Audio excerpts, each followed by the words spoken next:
우리 함께 봉독하시도록 하겠습니다. 함께 봉독합니다. 내가 사울을 왕으로 세운 것을 후회하노니 그가 돌이켜서 나를 따르지 아니하며 내 명령을 행하지 아니하였음이니라 하신지라. 사무엘이 근심하여 온 밤을 여호와께 부르짖으니라. 아멘. 할렐루야. 오늘도 하나님의 은혜와 축복이 함께 하시기를 바랍니다. 13과가 됐습니다. 13과 왕정의 시작. 왕정의 시작. 하나님께서 이스라엘 백성들에게 주신 제도는 제사장 나라입니다. 제사장 나라. 왕정이 아니고. 그런데 왕정이 시작되었다라고 하는 것입니다. 자, 오늘 같이 보시겠습니다. 13과 왕정의 시작. 사무엘상 8장부터 31장까지입니다. 여기에는 6개의 작은 단원이 있습니다. 왕을 요구하는 백성, 사울의 초기 정치, 사울의 권력 사유와 왕으로 예선된 다윗, 다윗의 도피 생활, 다윗의 망명과 사울의 최후, 이렇게 이제 왕정이 시작되는 이와 같은 단락을 말하고 있습니다. 공간적으로 왕정의 시작은 기브아, 베들레헴, 엘라 골짜기, 블레셋이라고 하는 공간에서 이루어집니다. 그리고 여기에 등장하는 중요한 인물은 사무엘, 사울, 다윗, 요나단, 그리고 길르앗, 야베스 사람들, 이렇게 등장을 합니다. 자, 왕을 요구하는 백성. 오늘 이 왕을 요구하기까지 약간의 배경이 있습니다. 그것은 다름이 아니고 사무엘이 노년에 사무엘이 이제 나이가 늙었습니다. 그래서 그의 아들들을 이스라엘의 사사로 삼았다. 그의 아들들의 이름을 사사로 삼았다. 장자의 이름은 요엘입니다. 그리고 둘째 이름은 아비야. 이렇게 요엘과 아비야라고 하는 두 아들을 사사로 세웠습니다. 그런데 이 두 아들이 아버지 사무엘에게 미치지 못합니다. 아버지 사무엘은 어떤 사람이냐? 아주 정직하고 깨끗하고 흠없는 그런 사람이었습니다. 누구에게 뇌물도 받지 않고 청렴결백하고 또 모든 사람에게 어느 편견 없이 대하는 그러한 사람입니다. 그런데 두 아들은 아버지를 따르지 않고 사람들로부터 뇌물을 받습니다. 뇌물을 받고는 판결을 어긋나게 했습니다. 무전유죄, 유전무죄, 그런 말 있잖아요. 옛날에도 그런 일이 있었습니다. 그 아들들이 이렇게 아버지에게 못 미치니까 뭔가 사람들이 불안했어요. 더 이상 사사는 세워지지 않고 세웠다고 하는 사사들이 이렇게 이런 일을 하니까 사람들로부터 원망을 삽니다. 야, 이거 뭐 사사가 저래? 아버지 같지 않네? 사사가 정직하지 못하네? 그래서 그들이 모여가지고 한 게 뭐냐 하면은, 안 되겠다. 우리도 왕을 모셔야 되겠다. 왕을 요구합니다. 사무엘에게 가서 왕을 요구합니다. 우리에게도 왕을 주세요. 우리에게도 왕을 달라라고 요구합니다. 여기에 대해서 사무엘은 하나님께서 우리에게 원하시는 것은 왕을 세운 왕정이 아니라 제사장 나라다. 제사장 나라라는 거예요. 그러면서 왕정의 폐해를 여러 가지로 말합니다. 너희가 왕을 원하느냐? 만약에 너희들 왕이 세워지면 너희들이 아들들을 데려다가 너희들을 부려먹을 것이다. 그리고 그 아들들을 1000부장, 50부장을 세워서 자기 밭을 갈게 하고 또 자기 추수를 하게 하고 왕의 한마디로 말해서 종이 될 것이다. 제사장 나라는 종이 있는 세상이 아니에요. 가난하고 없는 사람들을 도와주는 그런 나라가 제사장 나라예요. 그리고 모두에게 공평한 나라가 제사장 나라예요. 그런데 우리 왕정이 세워지면 이렇게 누구는 높이 올라가서 높은 사람이 되고 누구는 낮은 사람이 되고 또 누구는 누구의 종이 되고 이런 게 될 거라는 거예요. 그리고 왕정을 유지하려면 뭐가 필요합니까? 돈이 필요해요. 세금을 많이 거둘 거예요. 또 군대를 유지해야 돼요. 이 모든 것들이 너희들에게 나중에 후회가 될 것이다. 후회가 될 것이다. 그런데도 너희가 왕을 원하느냐? 백성들이 뭐라고 합니까? 예, 좋습니다. 그래도 우리에게 왕을 주세요. 라고 이와 같이 백성들이 이제 그것을 거절합니다. 그래서 왕을 요구하는 백성들이 이제 하나님께서는 너희들이 왕을 요구하는 것이 아니라 나를 버렸다라고 말씀하십니다. 왜요? 하나님이 왕으로 이스라엘을 통치하시는데 우리 하나님 싫습니다. 하나님 말고요. 사람 왕 세워주세요. 사람 왕을 세워달라는 거예요. 사람 왕을 세워달라는 거예요. 오늘 여러분들, 오늘 이스라엘만 이런 왕을 요구합니까? 이스라엘만 왕을 삼습니까? 사람들이 저마다의 왕으로 삼는 것들이 있어요. 어떤 사람은 물질을 왕으로 삼습니다. 어떤 사람은 권력을 왕으로 삼아요. 이런 여러 가지 것들이 나의 왕, 나의 목표, 나의 목적, 이것이 된다는 거예요. 그렇습니다. 이렇게 하나님을 거부하고 이런 작은 것들, 크고 작은 것들을 왕으로 삼고 목표로 삼는 것들이 가장 큰 이제 근간에는 하나님을 경외하는 것이 없어졌기 때문이라는 거예요. 하나님을 경외한다는 것은 뭐예요? 경외한다는 것은 두려움으로 섬긴다는 거예요. 하나님을 향한 두려움도 없고 하나님을 섬기는 것이 없으니까 세상에 눈에 보이는 사람을 왕으로 세워달라, 또는 물질이라면 수단 방법을 가리지 않고 그것을 향해서 그것을 추구하는 왕으로 삼고, 권력을 주기 위해서 권력을 향해서 수단 방법을 가리지 않고 모든 것들을 이제 쏟아붓는 그러한 왕으로 삼는 이러한 일들이 일어난다라고 하는 것입니다. 그렇습니다. 오늘 이처럼 하나님을 경외하는 그 하나님 경외가 잃어버리니까 대신에 이와 같은 왕을 세우고 왕을 삼는 것입니다. 이스라엘 백성만이 아니에요.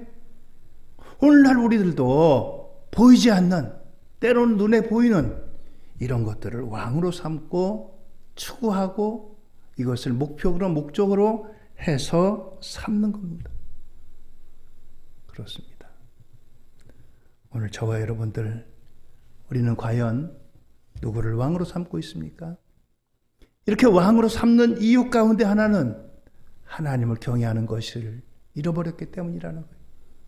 하나님을 경외하는 것은 언제 나타나느냐? 보이지 않는 데서 나타나는 거예요. 사람이요, 누구나 다른 사람이 보고 있을 때는 다 경건합니다. 다 성실하고요. 그렇잖아요? 특별히 믿는 사람들은 다 그래요. 그러나 보지 않는 가운데, 남이 보지 않을 때 진짜 실력이 나타나고 진짜 경외함이 나타나고 진짜 성결함이 나타나는 겁니다. 요셉이요, 애굽 나라에 팔려가가지고 왕의 시위대장, 요즘 말로 하면 경호실장입니다. 대통령 경호실장. 그 집에 종으로 들어갔어요. 열심히 일해서 인정을 받았습니다. 종이 얼마나 많겠어요? 높은 직책에 있으니 그 모든 종들 가운데 가정 총무라고 하는 최고의 자리에 올랐어요. 종들 가운데. 그만큼 신임을 받았어요. 어느 날 주인이 멀리 출장을 나갔습니다. 왕이 아마 외국을 나가니까 호위하러 나갔겠죠. 집안에 아무도 없습니다. 시위대장의 아내가 젊은 요셉을 유혹합니다. 주인 마님의 요구를 거절하면 어떻게 되겠어요? 그냥 너 싫어? 싫으면 말아라. 이거로 끝나겠어요? 뻔할 뻔짜잖아요. 유혹을 물리쳤더니 아니나 다를까 오히려 뒤집어 씌워가지고 이놈이 나를 겁탈하려고 했다. 누명을 씌우잖아요. 감옥에 들어갑니다. 요셉 정도면 그 정도는 알고 있어요. 이걸 거절했을 때 어떤 일이 온다는 걸. 그런데 거절하잖아요. 거절하고 나서 간 곳이 어딥니까? 감옥에 들어갔어요. 감옥살이 하면서 그는 하나님이 주신 지혜로 꿈을 해몽하고 마침내 애굽의 총리가 되잖아요. 경외함이 바로 그겁니다. 사람들 보는 가운데 그 주인 마님이 요구했겠어요? 유혹을 했겠어요? 아무도 보지 않는 데서 유혹을 했습니다. 아무도 보지 않는데 주인 마님의 요구를 들어주면 자기도 더 편할 거 아니겠어요? 그런데 거절합니다. 왜요? 하나님이 허락하시지 않고 하나님 보시기 때문에. 그것이 바로 경외입니다. 성결입니다. 오늘 이스라엘 백성들에게 보이지 않는 하나님이 그 이스라엘을 하나님이 붙잡고 계시고 하나님이 그들을 다스리시고 하나님이 다스려 주시는데 보이지 않는 하나님 안 돼요. 보이는 왕을 좀 세워주세요. 보이는 왕을 요구합니다. 왕을 요구해서 왕이 너희들에게 힘들게 할 거야. 너희들을 종으로 삼을 거야. 너희들이 그 왕 때문에 후회할 거야. 그래도 좋습니다. 왕을 주세요. 왕을 주세요. 부모하고 자녀하고 싸우면 누가 이깁니까? 누가 이겨요? 부모가 힘이 약해서 지나요? 부모가 자녀를 더 사랑하기 때문에 지는 거예요. 져주는 거죠. 져주는 거. 지는 게 아니라.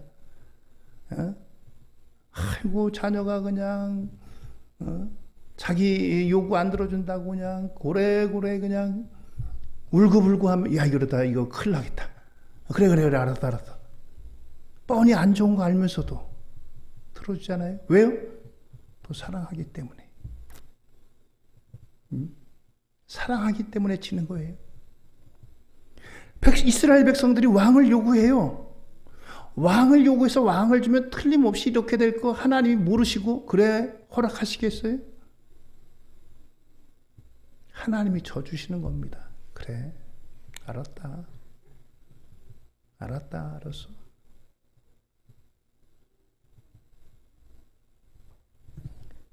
그들의 말대로 왕을 세워주십니다. 왕을 세우는데 어떻게 세웁니까? 제비를 뽑아가지고 베냐민 지파 가운데 기스의 아들 사울을 이제 왕으로 세웁니다. 제싹나라와 왕정을 한번 비교해 봅시다. 제싹나라와 왕정을. 제싹나라는 누가 통치합니까? 하나님이 통치하십니다. 왕정을 누가 경영해요? 왕이 통치합니다. 제싹나라의 주의 백성은 거룩한 시민이에요. 그런데 왕정의 내 백성 사울이요 이스라엘 백성들을 향해서 내 백성이다 라고 이야기합니다. 내 백성. 내 백성이라는 것은 누구 소유라는 거예요? 왕의 소유라는 거예요. 누구의 소유인데? 하나님의 소유인데. 야 너희들 다 내 거야. 내가 너희들 왕이야. 내가 너희들 주인이야. 제싹나라는 누가 주인이? 하나님이 주인이십니다. 제싹나라는 어떤 나라입니까? 어우러지는 공동체. 고아나 과부 같은 사람들 불쌍히 여기고 추수할 때도 그들 남겨두고 그들에게 궁유를 베풀어주고 희년에 남에게 이제 가졌던 것을 도로 돌려주고 그게 제사장나라예요.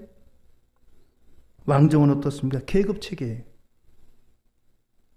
왕을 비롯해서 밑에 신하들이 등급이 있어요.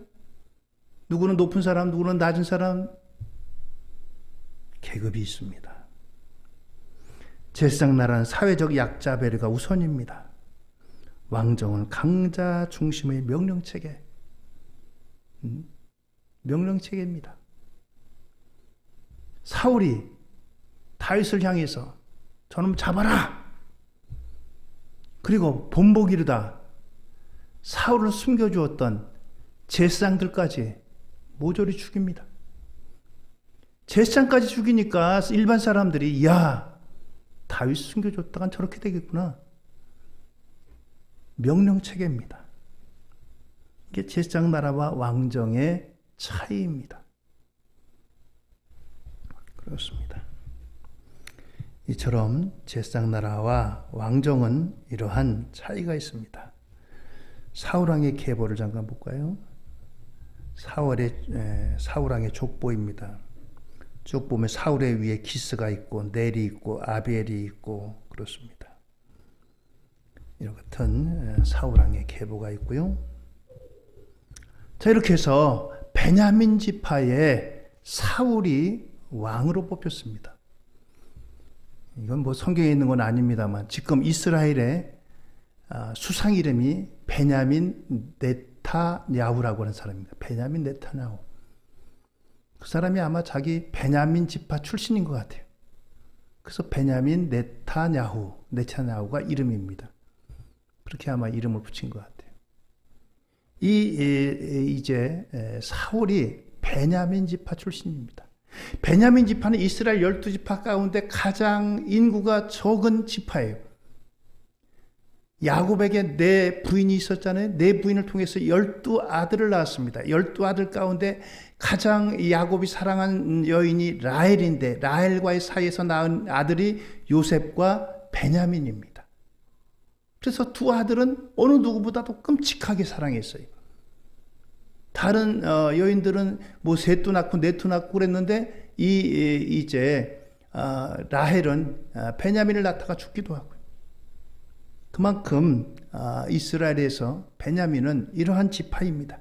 그런데 제비를 뽑아가지고 바로 이 베냐민 지파의 사울이 왕으로 뽑혔습니다. 베냐민 지파의 사울이 왕으로 뽑힌 것은 첫째는 그의 장점입니다. 부모를 걱정할 줄 아는 효자, 준수한 외모. 그 다음 거 넘겨주세요. 예. 부모를 걱정할 줄 아는 효자라는 거예요. 그리고 외모가 준수하다는 거예요. 다른 사람보다 어깨 하나 더 높이 키도 크고, 그리고 하나님 앞에서 사무엘 앞에서 예를 갖추고 사무엘이 말한 나라의 일을 말하지 않는 신중함. 왕으로 뽑혔다고 해서 야, 내가 너희들 왕이야, 이제부터 너희들 나를 섬겨, 이게 아니라 아직까지 초창기고 시작이기 때문에 왕으로 선발을 받아가지고 사무엘이 기름을 부어서 왕으로 세웠지만 자기 고향에 가서 조용히 농사지었어요. 사람들 가운데 아이고 저게 무슨 왕이야. 일반적으로 왕은 어떤 사람입니까? 전쟁에 나가서 큰 공을 세운 사람이 그런 사람이 왕이 되는 거예요. 그런데 이 사울은 그런 것도 아니고 그냥 제비 뽑아가지고 왕이 되니까 어떤 건들 같은 사람들은 야, 네가 왕이야? 그럼 나도 왕하겠다. 이런 식으로 다 사울을 아주 업신여겼어요. 인정하지도 않았어요. 거기에 대해서 사울이 뭐 화를 내고 뭐라고 내가 왕인데 네가 이렇게 대항하지도 않았어요. 겸손했어요. 그런 이 사울이 이제 계기가 있는데 다름이 아니고 길르앗 야베스 사람들이 이제 어려움을 처했습니다. 길르앗 야베스 사람들이 어려움을 처할 때 이 사울이 앞장서서 이제 그 길르앗 야베스를 돕는 일에 동원을 합니다. 대적하여서 승리를 거두고요.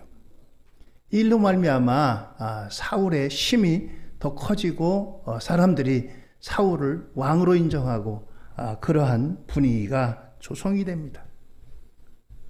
자, 이와 같이 사울이 초창기에는 겸손했어요. 지혜도 있었습니다. 용감함도 있었고요. 사람들이 뭐라고 해도 겸손했어요. 자, 이렇게 시작한 사울입니다.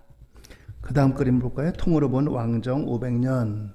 왕정 500년이 여기 크게 사울왕, 이스보셋 왕, 그리고 다윗 왕, 솔로몬 왕, 여로보암.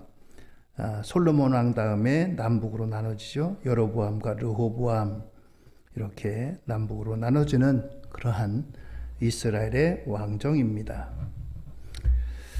자, 이렇게 이제 이 사울이 점점 왕권이 강화됩니다. 사람들이 사울을 높여요. 야, 전쟁에서 이기고 나니까 사람들이 역시 왕으로 든든해 잘 세웠네. 그러면서 사울이 점점 힘을 키워갑니다. 그럴 때 블레셋이 이스라엘을 침공해 옵니다. 이스라엘 침공해 올 때 엘라라고 하는 골짜기 양쪽에 이스라엘과 블레셋이 서로 마주보고 있어요. 마주보고 있는데 블레셋의 한 큰 거인이 앞장서서 소리 지릅니다. 하나님을 모욕해요. 이스라엘 백성들을 모욕합니다. 그런데도 이스라엘에서 어느 누가 나가서 맞짱을 서지 못해요. 옛날에 싸움은요, 장수들끼리 싸우는 게 아니라 장수 가운데 맨 앞에 장군들이 나와서 먼저 싸웁니다. 장군들 중에 나와서 싸워서 겨뤄가지고 장군 중에 한쪽이 이기면 그쪽 군사들은 용기를 얻고 힘을 얻고 사기가 올라가요. 그래서 그 다음에는 그 상대편 군사들을 이깁니다. 그러니까 무엇보다 중요한 게 장수들끼리의 싸움이에요. 장수들끼리의 싸움에서 이기면 그쪽은 용기를 얻고 힘을 얻고 사기가 올라가지만 반대쪽의 군사들은 사기가 떨어지고 용기를 잃어버리고 결국 전쟁에서 지고 마는 겁니다. 자, 그런데 블레셋에 이런 큰 거인 골리앗이 나와가지고 떠드는데 이스라엘에선 나가 싸울 사람이 없어요. 나가서 맞서는 사람이 없습니다. 그 키에 압도돼가지고. 그때 바로 이 다윗이 형들을 문안 갔다가 이 소식을 보고 이 모습을 보고 이 다윗이 나섭니다. 다윗과 골리앗 그림을 볼까요? 왼쪽이 여러분들 블레셋 땅입니다. 초록색 짙은 땅이, 오른쪽이 이스라엘 땅이고요. 가운데 한가운데서 이스라엘과 블레셋이 서로 싸우게 되는 거예요. 블레셋의 이 거인 골리앗이 떠들 때 어린 다윗이 형들을 위문하러 갔다 이 모습을 보고 의분을 못 느껴가지고 저 하나님을 모욕하고 또 이스라엘을 모욕하는데 어느 누가 싸울 사람이 없어요. 내가 나가겠다. 그 소식을 듣고 사울왕이 얼마나 기뻤던지, 장수 중에 어느 누구 나가려고 하는 사람이 없는데 이 어린 소년이 나간다고 하니까 이 사울이 자기 쓰고 있던 이제 머리 투구도 씌워주고 갑옷도 입혀주고 칼도 주어지는데 맞지가 않는 거예요. 아직 어리니까. 그리고 소년 다윗은 어려서부터 양을 치는데 이 물맷돌로 양을 지키는 그런 일에 익숙한 사람이, 곰도 물리치고 사자도 물리치고 그렇게 했는데 이 칼을 들고 칼 갖고 싸울 수가 없어요. 왕이 주는 이 갑옷도 머리에 쓰는 투구도 맞지 않고 다 벗어버리고 골리앗이 나갑니다. 뭐 가지고요? 물맷돌 가지고요. 이 다윗이 골리앗을 향해서 만군의 주 여호와 이름으로 나간다. 만군의 주 여호와 이름으로 나간다는 건 뭐예요? 내가 나가 싸우는 게 아니라 하나님이 나가 싸우신다. 너 하나님을 모욕되게 하고 이스라엘을 모욕되게 하는 너. 그래서 이 골리앗을 넘어뜨립니다. 골리앗의 목을 베요. 승리를 안겨다 줍니다. 그래서 이스라엘 땅에는 이 승리에 도취되게 됩니다. 다윗이 골리앗에게 나갈 때 사무엘상 17장 45절에 이렇게 이야기합니다. 다윗이 블레셋 사람에게 이르되 너는 칼과 창과 단창으로 내게 나아오거니와 나는 만군의 여호와의 이름 곧 내가 모욕하는 이스라엘 군대의 하나님의 이름으로 내게 나아가노라. 그렇습니다. 이 이름으로 나갔던 거예요. 이게 바로 다윗입니다. 결론은 이 다윗이 이제 골리앗을 넘어뜨리죠. 그래서 그 모습을 보고 이스라엘 백성들이 다윗을 대대적으로 환영합니다. 처음에는 사울도 기뻐했고요. 그런데 여인들이 사무엘상 18장 7절입니다. 여인들이 뛰놀며 노래하여 이르되 사울이 죽인 자는 천천히요 다윗은 만만이로다 한지라. 여러분들, 유능한 부하를 둔 CEO는 얼마나 기쁜 사람이,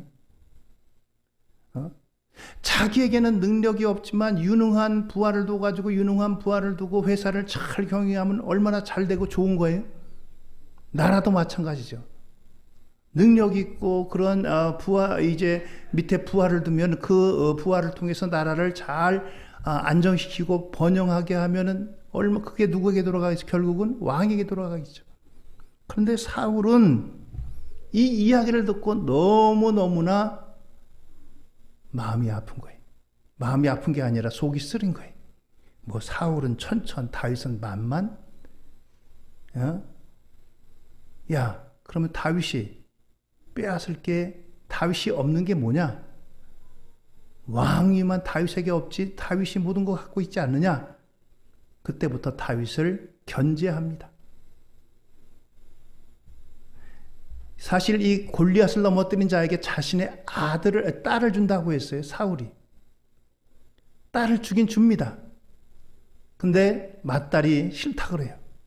그래서 그 다음 딸 미갈이 이 다윗의 이제 아내가 됩니다. 그런데 다윗의 아내가 되는 이것을 이미 약속했는데도 불구하고 너무너무나 그냥 죽기 아까운 거예요. 다윗을 죽이려고 뭐라고 합니까? 블레셋 군인 100명의 포피를 배워오면 내가 주겠다. 100명을 죽이라는 거예요. 혼자서. 근데 다윗이 200명을 포피를 가져옵니다. 200명을 죽였어요. 안 줄 수 없잖아요. 왕이 약속한 거니까.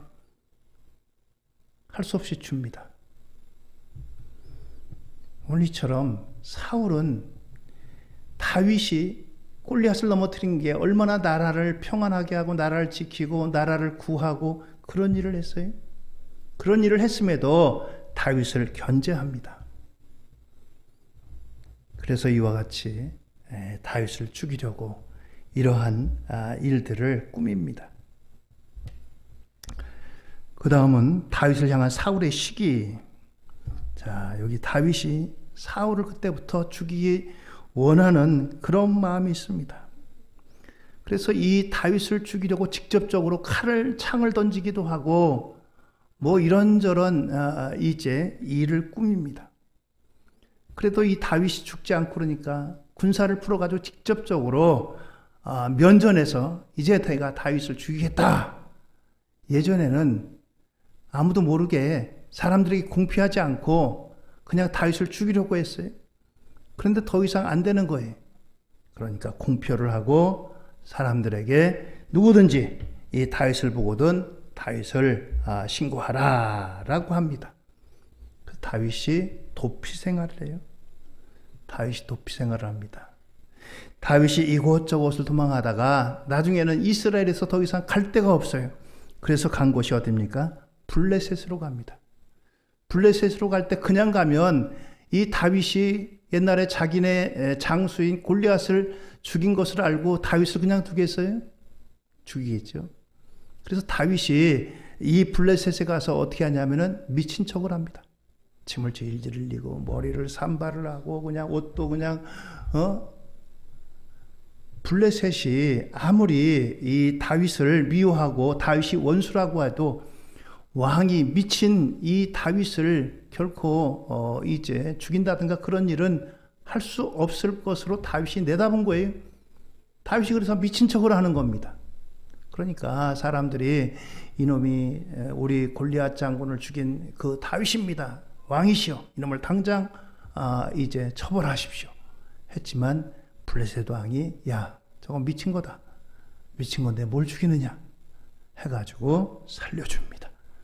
다윗이 이렇게 도피 생활을 해요. 다윗이 도피 생활을 하는데 두 번에 걸쳐서 다윗이 사울을 죽일 기회를 얻습니다. 한 번은 이제 이 다윗을 잡으러 오다가 한 번은 잠이 들었어요.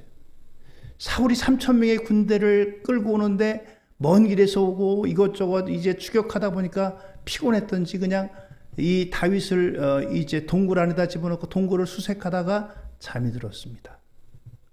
그걸 보고서 이제 얼마든지 다윗이 죽을 기회가 있지만 다윗이 결코 이 사울을 해하지 않습니다. 사울의 옷자락을 베가지고 멀리 떨어져가지고 사울 왕이시여, 이게 누구 옷자락입니까? 내가 당신을 해할 수 있지만 하나님이 기름 부으셨기 때문에 내가 당신을 해하지 않습니다. 이 모습을 보고 잠깐 감명을 받아요. 그래가서 야, 내가 다시는 너를 추격하지 않을게. 뭐라 합니까? 얼마 있다가 또 추격해요. 또 잡으러 가요. 또 한 번은 이 사울이 다윗을 또 이제 포위해가지고 완전하게 이제 죽일 기회가 있었습니다. 그런데 이 느닷없이 이 사울 왕이 큰일을 보러 자기 혼자 도망다니. 자기 혼자 일 보는데 이것을 가지고 다윗에 같이 도망다니던 그 사람들이 옆에서 다윗에게 요구합니다. 다윗이요, 하나님이 우리에게 주신 기회입니다. 당장 죽입시다. 사울을 죽이지 않으면 우리가 죽습니다. 다윗이 또 이번에도 허락하질 않아요. 안 돼. 하나님 기름 부으셨어. 아무리 우리를 죽이려고 하고 아무리 악한 왕이라도 하나님 기름 부으신 것을 우리가 생명을 거두면 안 된다. 하나님이 하셔야 된다. 대신 죽이는 것도 못 죽이겠어요. 이번에는 물병과 창만 가져옵니다. 이번에도 역시 다윗이 왕이시여, 내가 당신의 이제 물병과 창을 가져왔습니다. 당신을 죽일 기회 있지만 당신을 죽이지 않습니다. 다윗은 거듭해서 사울을 죽일 기회를 얻습니다. 사울은 다윗을 결코 위협하지 못하고 죽이지 못하는데 다윗은 얼마든지 마음만 먹으면 이 사울을 죽일 기회를 얻는데 그것을 행하지 않습니다. 왜요? 하나님이 기름 부으셨다는 거예요. 하나님이 사무엘을 통해서 이 사울에게 기름 부었어요. 기름 붓는 것은 왕, 제사장, 선지자에게 기름 붓는 겁니다. 이것은 하나님이 하시는 일이에요. 하나님이 하신 일 때문에 내가 결코 그 일을 대신해서 그 사람의 생명을 끊어서는 안 된다는 거예요. 다윗은 이런 사람입니다. 다윗은 도피하는 가운데도 이렇게 사울을 생각했어요. 그렇습니다. 왕정이 시작되었습니다. 왕정이 시작된 이와 같은 일에는 보이는 하나님의 손을 거절하고 보이지 않는 하나님을 거절하고 보이는 왕을 세워달라는 거예요. 하나님이 나의 왕이신데, 하나님이 우리의 왕이신데 하나님을 거절하고 대신 사람을 세워달라는 거예요. 눈에 보이는 것, 가까이 있는 것, 그것이 우리의 왕이 되게 해달라는 거예요. 그 결과는 점점 하나님의 마음에 합했던 겸손한 사울이 교만하게 되고, 블레셋과 싸울 때는 제사장이 와서 제사를 드려야 되는데 제사장이 좀 늦는다고 해가지고 자기가 대신해서 제사를 드립니다. 그때부터 하나님께서는 내가 사울을 왕으로 세운 것을 후회하더라. 사울에게 있어서 목적은 온전히 전쟁에 승리하는 거예요. 어떻게 하면 하나님을 영화롭게, 하나님께 영광을 돌리고 하나님을 기쁘시게 할까, 이게 아니라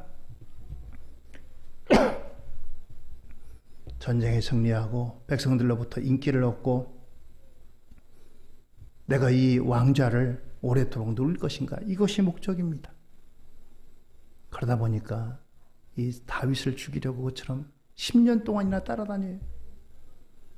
눈에 불을 켜고, 야, 다윗이 어디냐? 다윗 보인다고 하면 거기 말 타고 군인들을 이끌고 따라다니고 10년 동안 그렇게 했어도 결코 다윗을 해하지 못합니다. 다윗은 사울을 해할 기회를 2번씩이나 주셨지만 하나님 기름 부으셨다. 하나님을 인정하는 거예요. 하나님께서 하실 일이다. 하나님께 맡기는 거예요. 다윗의 위대함이 여기에 있습니다.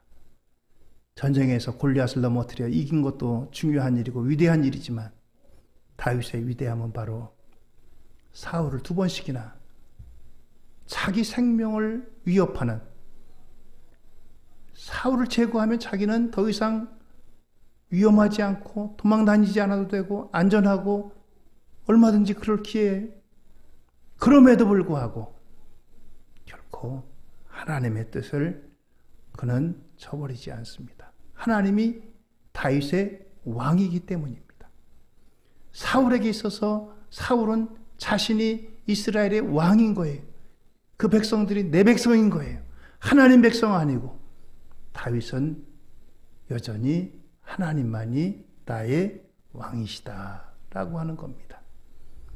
오늘 저와 여러분들, 우리의 왕, 나의 왕, 하나님만이 나의 왕, 우리의 왕 되시는 귀한 역사가 있어지기를 예수님 이름으로 축원드립니다. 하나님만이 나의 왕이십니다. 하나님만이 나의 모든 것입니다.